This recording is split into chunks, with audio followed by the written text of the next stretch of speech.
Gledate Gorenjska poročila na GIF TV. Pozdravljen, Nika Pavlin, mentor študijskega krožka na MDSSS-ju v Kranju. Pozdravljeni.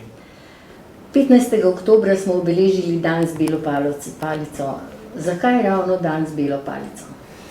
Ja, 15. oktober je res mednarodni dan bele palice, ki je za slepe izrednega pomena, namreč gre za dan, ko obeležujemo javnost o potrebah in pravicah slepih in slabovidnih.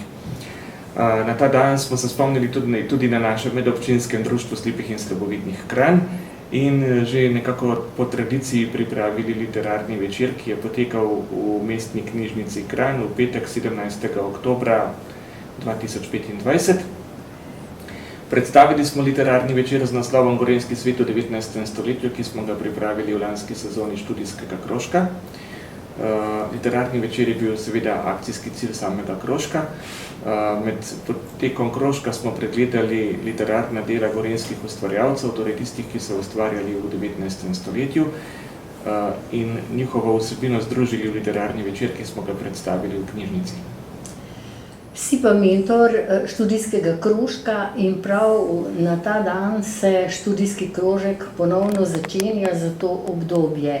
V letošnjem letu ste se odločili, da predstavite Ksenijo Krmavnar, ki je zelo poznana pisateljica, napisala je že mnogo knjig tudi za slepe. Ja, res je, posvetili ga bomo Aksinji Krmavnar, tiflopedagoginji in pisateljici in veliki prijateljici slepih.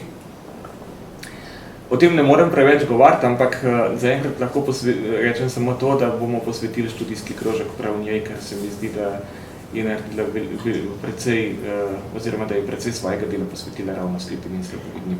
Kako potekajo študijski krožki?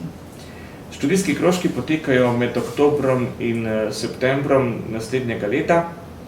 Torej, letošnji bo potekal od oktobra 2025 do septembra 2026.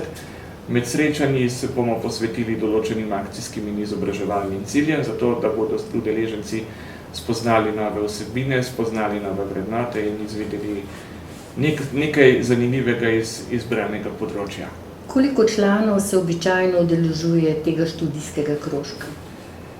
Študijskega krožka se običajno udeležuje od 7 do 10 posameznikov, gre za slepe in slabovidne in njihove spremljevalce, ki so prav tako dobrodošli pri izvedbi takih srečanj. Ali boste Ksenijo Krmavnar povabili v svojo družbo?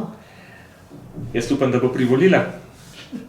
Jaz se ti zahvaljujem, želim uspešno delo kot mentorstvo in obljubljam, da se pridružujem tudi sama temu krožku letos. Odlično, vabljeni.